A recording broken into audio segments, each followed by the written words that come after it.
সবাই কেমন আছো? আশা করি খুব ভালো আছো। দেখো আজকে তো সপ্তমী, তা আমি রান্না করেছি, রান্নার ভিডিওগুলো তোমাদের দেখাতে পারলাম না। তা যাই হোক, আমি কি রান্না করেছি সেটা তোমাদের সাথে একটু শেয়ার করব। তা আজকে আমার ভাইরা আসছে, এই দেখো খাসির মাংস আমার রান্না হয়েই এসছে, আর একটুখানি বাকি আছে। আমি এখানে খাসির মাংস করছি, আর এখানে দেখো রিটা মাছ আলু দিয়ে করেছি।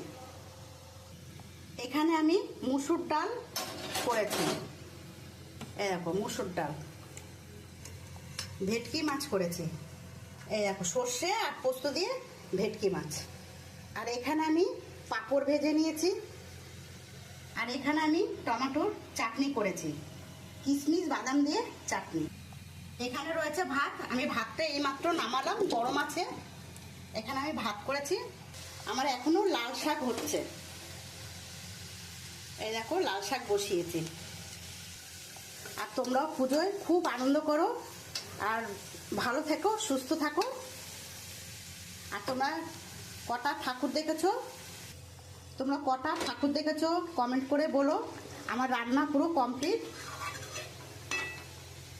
আর আমার যদি এই রান্নাটা ভালো লাগে তাহলে একটা লাইক, কমেন্ট, শেয়ার করে দিও।